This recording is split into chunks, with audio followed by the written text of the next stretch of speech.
Assalamualaikum warahmatullahi wabarakatuh. Bertemu kembali dengan saya Eka Herawati dalam pembelajaran matematika wajib kelas 12. Pada kesempatan kali ini, saya masih akan menjelaskan materi yang pertama, yaitu tentang dimensi 3, di mana kali ini kita akan membahas untuk materi jarak titik ke bidang dalam bangun ruang. Tujuan pembelajaran kita hari ini adalah mendeskripsikan jarak titik terhadap bidang, dan yang kedua, menyajikan penyelesaian masalah yang berkaitan dengan jarak titik terhadap bidang. Jarak dalam bangun ruang, seperti yang sudah saya sebutkan sebelumnya, ada 3 poin yang akan kita bahas di kelas 12 ini. Yang pertama adalah jarak titik ke titik, yang kedua jarak titik ke garis, dan yang ketiga adalah jarak titik ke bidang. Untuk poin 1 dan 2 sudah kita bahas di pertemuan-pertemuan sebelumnya. Jadi kali ini kita akan membahas untuk yang jarak titik ke bidang. Namun sebelum kita bahas untuk yang jarak titik ke bidangnya, saya coba ingatkan kembali tentang apa itu proyeksi. Ya, jadi proyeksi itu adalah proses penjatuhan atau pemindahan titik dan garis pada suatu bidang. Adapun untuk proyeksi titik ke garis dilakukan dengan cara menjatuhkan titik tersebut pada garis tegak lurus terhadap suatu garis. Dan biasanya hasil proyeksinya dilambangkan dengan tanda aksen. Kita coba perhatikan peragaan berikut. Ini yang sudah kita bahas di pertemuan sebelumnya, yaitu jarak titik ke garis. Jarak titik A ke garis G itu adalah sebuah garis yang ditarik dari titik A sampai memotong G di titik tertentu, dan garis yang dimaksud tadi tegak lurus dengan garis G. Jadi untuk yang disebut dengan proyeksi tadi ya, menjatuhkan titik A melalui garis yang tegak lurus terhadap garis G-nya. Nah, titik A aksen ini yang disebut sebagai titik proyeksi. Baik, langsung saja kita lanjutkan ke materi inti kita, yaitu tentang jarak titik ke bidang. Kita coba perhatikan simulasinya. Di sini ada sebuah titik A, ada sebuah bidang V. Maka yang disebut sebagai jarak titik ke bidang, jarak titik A ke bidang V itu adalah sebuah garis yang tegak lurus dengan semua garis yang berada di bidang tersebut. Jadi ketika kita sudah bisa menemukan garis yang tegak lurus terhadap bidang yang melalui titik yang dimaksud, maka itulah yang disebut sebagai jarak titik A ke bidang V.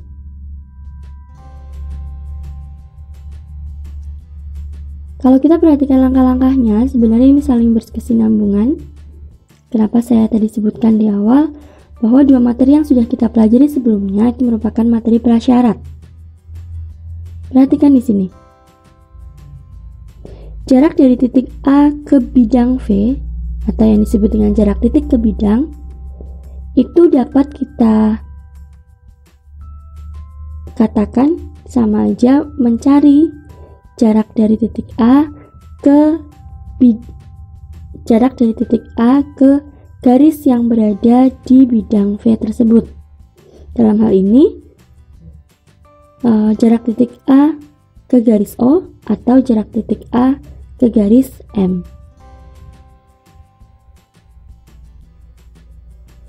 Nah, seperti yang sudah kita pelajari sebelumnya, jarak titik ke garis itu kan nanti dicari garis yang tegak lurusnya, sehingga berpotongan di satu titik. Kalau dalam peragaan ini, kita akan mencari jarak dari A ke bidang V itu dengan cara mencari jarak dari titik ke titik A aksen, yang disebut A aksen itu sebagai proyeksinya. Nah, inilah kenapa 2 materi ini harus kalian pahami terlebih dahulu. Baik, kita langsung saya coba jelaskan beberapa langkah untuk menentukan jarak titik A ke bidang V. Namun, hal ini saya sampaikan hanya sebagai gambaran gimana sih caranya menentukan garis yang tegak lurus terhadap bidang. Tapi kalau misalkan kalian sudah bisa menemukan itu, jadi prosedur ini tidak usah diterapkan juga tidak apa-apa. Yang pertama, ketika ada sebuah titik A, ada sebuah bidang V. Maka sebenarnya mana sih yang disebut dengan jarak titik A ke bidang V? Ingat, jarak titik A ke bidang V itu berarti kita harus membuat garis yang tegak lurus dari titik A ke bidang V. Nah, jadi titiknya kan ini. Apakah yang disebut dengan jarak itu harus menembus ke tengah-tengah bidang? Atau mungkin ke pojok sini? Atau mungkin ke pojok sini? Atau mungkin ke pojok yang sini? Nah, di sini kita akan membahasnya. Tegak lurusnya di mana sih? Langkahnya gimana sih untuk menentukan garis yang tegak lurus itu? Baik, kita mulai saja. Yang pertama, buat garis dari titik A yang tegak lurus ke salah satu garis pada bidang V. Jadi kalian bebas memilih salah satu garisnya. Di sini saya ambil contoh, garis yang saya pilih adalah garis BC. Jadi di sini kita akan membuat garis dari titik A yang tegak lurus terhadap BC. Nah, saya buat garis seperti ini. Garis tersebut berpotongan di satu titik, yaitu saya sebut aja dengan titik P. Jadi di sini ini siku-siku ya, AP dengan BC-nya. Yang kedua, buat garis pada bidang V yang tegak lurus dengan garis BC, tapi harus melalui titik P. Kita buat. Nah, terbentuklah garis OP. Kemudian berikutnya, jarak dari A ke bidang V ini itu sama saja dengan jarak dari A ke garis OP. Ini ya. Kenapa? Karena OP itu tadi sudah dianggap mewakili bidang V ini. Kemudian langkah berikutnya adalah jarak dari A ke OP sesuai dengan konsep jarak titik ke garis, maka kita tarik garis dari titik A yang memotong garis OP, dan garis tersebut harus tegak lurus dengan OP sehingga terbentuklah garis AX. Di sini AX-nya itu pasti siku-siku. Baik, selesai. Jadi ini sudah ketemu jaraknya, mana yang harus kita hitung. Saya coba ulangi sedikit gambarannya. Yang pertama, tarik garis dari titik A tadi ke salah satu sisi yang ada di bidang V, sehingga berpotongan di satu titik tertentu. Di sini saya sebut titik P. Kemudian yang kedua, buat garis pada bidang V yang melalui titik P tadi, tapi harus tegak lurus dengan sisi yang pertama kita pilih, yaitu sisi BC. Nah, setelah garisnya itu ketemu, berarti kita sudah menemukan jarak dari A ke bidang V itu sama aja dengan kita mencari jarak dari A ke garis OP. Karena dianggap OP itu mewakili bidang V. Dan yang terakhir, kita akan mencari jarak dari titik ke garis itu, sehingga diperolehlah garis AX. Jadi bisa dikatakan jarak dari titik A ke bidang V itu diwakili oleh garis AX. Ya, semoga sampai sini paham. Kalau memang masih belum paham, coba ulangi lagi di bagian ini.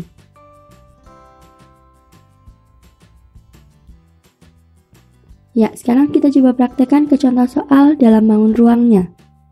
Misalkan seperti ini, ada sebuah contoh 1, diketahui kubus ABCDFGH dengan panjang rusuk 10 cm. Kurang lebih gambarannya seperti ini. Kita di sini akan diminta untuk menentukan jarak titik A ke bidang DCGH. Titik A-nya nih. DCGH-nya ini. Bidang yang di belakang ya. Saya perjelas dengan cara mengarsirnya. Jadi mana sih yang disebut sebagai jarak titik A ke bidang DCGH? Ada yang sudah tahu? Betul, ini masih cukup sederhana ya. Jarak dari titik A ke bidang DCGH itu adalah garis AD. Kenapa? Karena sangat jelas bahwa AD otomatis tegak lurus terhadap bidang DCGH. Mungkin ada yang masih bingung kenapa dianggap tegak lurus? Ingat ya konsep tegak lurus tadi. Sebuah garis dikatakan tegak lurus bidang jika garis tersebut tegak lurus terhadap semua garis yang ada di bidang tersebut. Saya bisa mencontohkan di sini. AD tegak lurus HD, AD tegak lurus DC, AD juga tegak lurus DG, dan masih banyak garis-garis yang lainnya.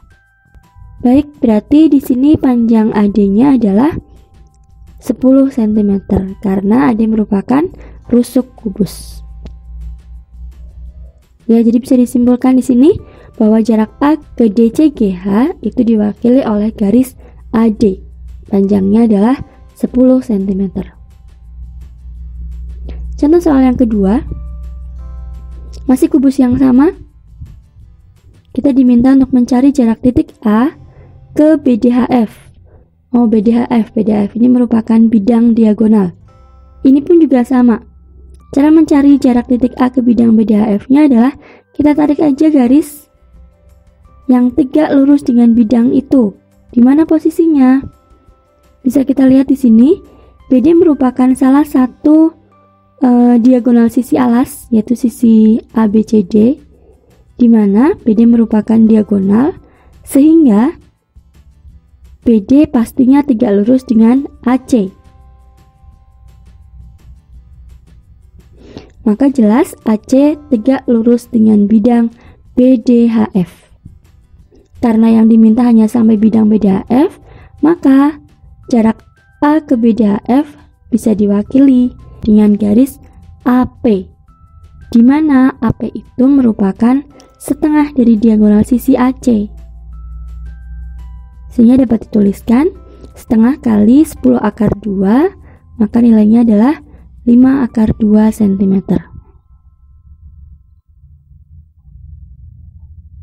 Jadi, jarak titik A ke bidang BDHF yang diwakili oleh garis AP adalah 5 akar 2 cm.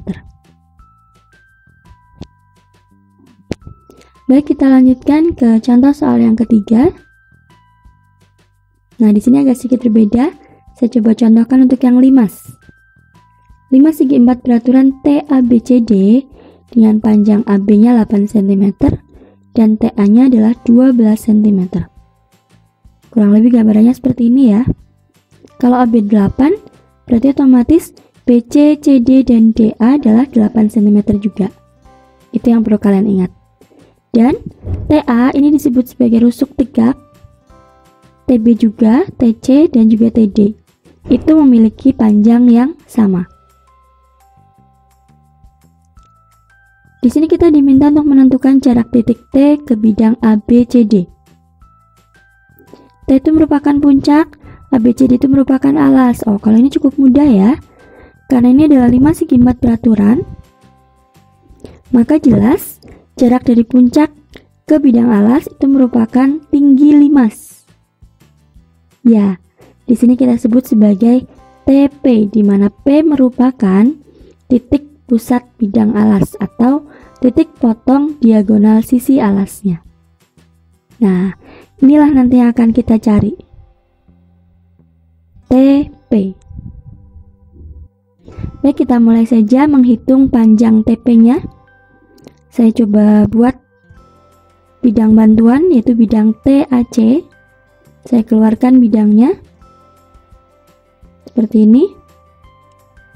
Kemudian, nah ini yang mau kita cari TP-nya. Kita tuliskan dulu ukuran-ukurannya. TA 12, TC juga sama ya, karena merupakan rusuk tegak juga. Kemudian untuk AC bisa kita lihat di sini. AC merupakan diagonal sisi, sehingga AC-nya adalah 8 akar 2 cm. Gimana cara mencari TP? Lihat, TP ini merupakan garis tinggi yang diapit oleh dua sisi yang sama, sehingga otomatis TP membagi dua AC menjadi sama panjang, sehingga AP itu merupakan setengah dari AC.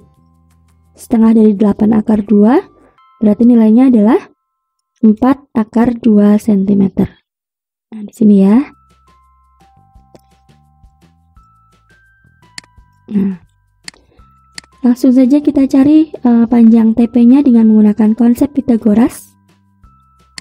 TP sama dengan akar dari sisi miring dikuadratkan dikurangi salah satu sisi siku-siku yang lain, atau TA kuadrat dikurangi dengan AP kuadrat. Ketemu nilainya adalah 12 kuadrat min 4 akar 2 dikuadratkan, sehingga diperoleh seperti ini. Akar 112. Hasilnya adalah 4 akar 7. Loh, dari mana akar 112 kok bisa 4 akar 7? Masih ingat ya? Saya yakin pasti semuanya masih ingat, tapi di sini saya coba contohkan. Akar 112. Kan gini tuh. 112 itu berapa kali berapa sih? Untuk menebaknya biar nggak kesulitan, sebenarnya kita paling mudah itu menggunakan pohon faktor. Bagi 2 aja dulu. Berarti 56. Bagi 2 lagi. Berarti ketemu 28. Bagi 2 lagi 14. Bagi 2 lagi berarti 7. Kan 7 udah nggak bisa dibagi lagi tuh. Nah, berarti selesai. Kemudian gimana cara mengakarkannya? Kita lihat.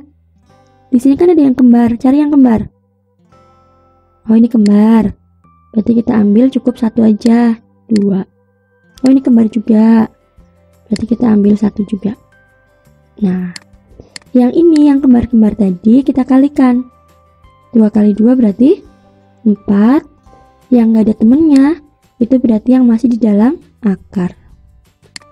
Nah, itu kurang lebih saya coba kasih gambaran kalau yang masih kebingungan atau kalau yang masih kesulitan untuk mencari atau memecah nilai akarnya. Baik, dari sini berarti jarak T ke bidang ABCD sudah ketemu, yaitu diwakili oleh garis TP dan nilainya adalah 4 akar 7 cm. Berikutnya, contoh soal yang keempat, masih dengan 5 segi 4 peraturan yang sama, TABCD. Kita diminta untuk menentukan jarak titik P, di mana P itu merupakan ini titik potong BD dengan AC ke bidang TBC. Ini TBC-nya. Nah, ini sudah mulai agak bingung ya. Di mana sih posisi tegak lurusnya? Kita coba menerapkan langkah-langkah yang tadi dijelaskan di awal. Yang pertama, buatlah garis dari titik P ke salah satu garis yang berada di sisi TBC. Saya di sini pilih garisnya adalah BC. Sehingga kita tarik garis dari P ke BC tegak lurus. Seperti ini. Ini otomatis siku-siku, harus siku-siku karena konsep jarak tadi. Ketemulah di titik O. Jadi di sini ada titik perpotongan antara PO dengan BC tadi. Titiknya adalah kita sebut O. Langkah kedua adalah buatlah garis pada TBC yang tegak lurus dengan BC dan melalui titik O. Paham ya? Baik, kita langsung buat. Nah, garisnya seperti ini. Langkah ketiga, berarti kita sudah menemukan perwakilan dari bidang TBC, yaitu garis TO tadi. Sehingga jarak titik P ke TBC dapat diwakili dengan cara mencari jarak dari titik P ke garis TO. Jadi kita tarik garis dari titik P sampai memotong TO, di mana garis tadi harus tegak lurus dengan TO. Sehingga perpotongannya di sini saya sebut dengan X titik X. Jadi, jarak P ke TBC itu diwakili oleh garis PX. Paham ya sampai sini? Baik, kalau sudah paham, kita akan langsung masuk untuk mencari nilai PX-nya. Saya coba buat segitiga bantuan, yaitu segitiga bantuan TPO. Ini arsirannya nggak terlihat sampai sini ya. Jadi bukan yang ini, tapi sampai TPO-nya. Saya keluarkan aja segitiga TPO-nya. Siku-siku di P. Dan ada garis PX di sini. Dimana ini siku-siku di P. Kemudian ini juga otomatis siku-siku karena merupakan garis tinggi. Kita tuliskan dulu ukurannya. Kemudian PO. PO ini merupakan setengah dari sisi AB. Berarti panjangnya adalah 4 cm. Kemudian TO. Berapa TO? TO belum ya, TO belum ketemu. Karena TO belum diketahui di sini, berarti kita harus mencari nilai TO-nya dulu. Kita coba buat segitiga bantuan, yaitu segitiga TBC. Dimana TO merupakan garis tingginya. Dimana segitiga TBC itu sama kaki, TB 12, TC-nya juga 12, BC-nya merupakan rusuk alas, 8 cm. Sehingga TO bisa dicari dengan cara seperti ini. TB-nya 12 kuadrat, TB-nya 12, PO-nya 4. Nah, diperolehlah akar 128. Nah, kita coba praktekkan yuk. Akar 128. Sama kayak tadi caranya. Kalau memang yang belum terbiasa ya. Kalau yang sudah terbiasa silahkan gunakan langkah kalian sendiri. 2. Ini kan kembar juga. Berarti 2 lagi. Ini kembar ya. Ini 2 lagi. Oh, ini sendirian. Nah, yang kembar tadi kita kalikan. 2 kali 2 kali 2 berarti 8. Nah, yang 2 ini kan sendirian. Berarti akar 2. Jadi ketemulah akar 128 sama aja dengan 8 akar 2. Baik, kita lanjutkan. Nah, TO-nya sudah ketemu 8 akar 2. Untuk mencari PX gimana? Pakai Pitagoras bisa nggak? Bisa, asalkan kita tahu nilai XO atau nilai TX. Tapi sekarang kan belum tahu ya, jadi kita gunakan cara lain.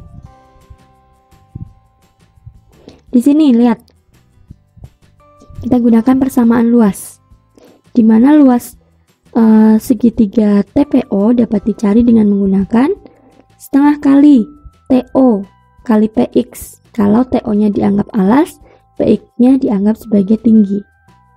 Atau bisa juga setengah kali PO kali TP. PO-nya dianggap sebagai alas, TP-nya dianggap sebagai tinggi. Sehingga kita bisa tuliskan dengan persamaan luas seperti ini. Setengah kali TO kali PX sama dengan setengah kali PO kali TP. Kemudian, ini kan bisa dicoret karena sama ya, disederhanakan. Kita coret, berarti hilang. Sehingga diperoleh TO-nya berapa? TO-nya 8 akar 2. PX-nya berapa? PX yang mau kita cari. PO 4. Dan TP adalah 4 akar 7. Sehingga PX dapat dituliskan dengan 4 kali 4 akar 7 per 8 akar 2. Kita sederhanakan di sini. Ini ya. 4-nya coret, berarti ketemu 2. 4-nya coret lagi, berarti ketemu 2. Sehingga diperoleh PX-nya adalah 2 akar 7 per akar 2. Kemudian kita rasionalkan. Kalikan akar 2 per akar 2. Akar 2 kali akar 2 kan 2 ya. Jadi bisa kita coret dengan 2 yang di sini. Sehingga diperoleh PX-nya adalah akar 14 cm. Jadi, jarak titik P ke bidang TBC diwakili oleh garis PX. Nilainya adalah akar 14 cm. Kita lanjutkan ke contoh soal yang berikutnya. Contoh 5. Kembali ke kubus. Kubus ABCDEFGH dengan panjang rusuknya adalah 9 cm. Kita diminta untuk mencari jarak titik C ke bidang BDG. C ke BDG. Nah, ini juga bingung lagi ya. Tegak lurusnya di mana sih? Kita coba ikuti alurnya, ikuti prosedurnya. Pertama, buat dulu garis dari titik C yang tegak lurus ke salah satu garis yang berada di bidang BDG. Salah satu garis yang saya pilih adalah BD. Sehingga kita tarik garisnya ke sini. Ini, nyata masih tegak lurus. Sehingga berpotongan di satu titik, saya sebut dengan titik T. Kemudian setelah itu langkah kedua adalah kita cari garis di bidang BDG yang tegak lurus dengan BD dan harus melalui titik T. Sehingga ketemu garisnya, yaitu garis GT. Jadi, jarak titik C ke BDG itu sama aja dengan kita mencari jarak dari titik C ke garis GT. Ya, kita langsung aja tarik garis yang tegak lurus terhadap GT. Berpotongan di titik tertentu, saya sebut titik P. Jadi, jarak titik C ke bidang BDG itu sama aja kita akan mencari garis CP.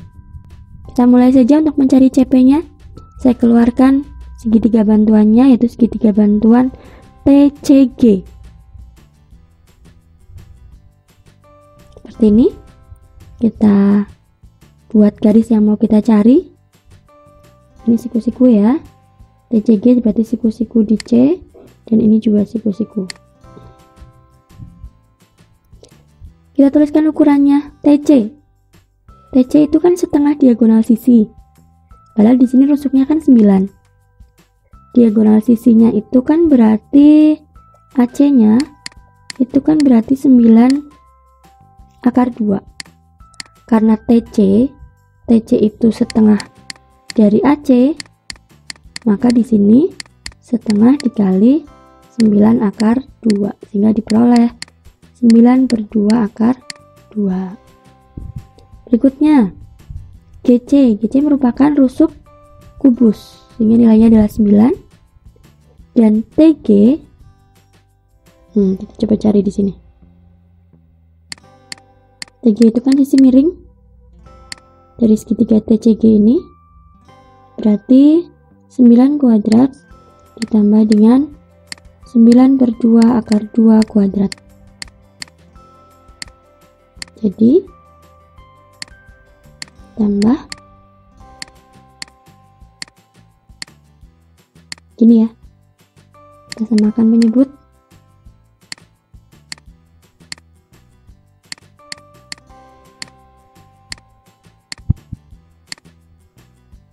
Nah, berarti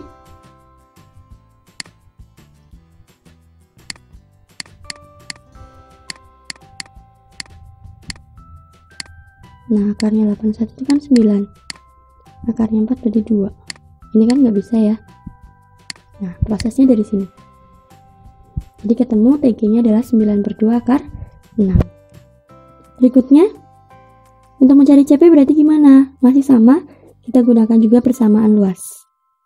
Setengah kali TG dikalikan PC sama dengan setengah kali TC kalikan GC. Diperoleh seperti ini. Ini ada unsur yang sama ya, kita coret aja langsung.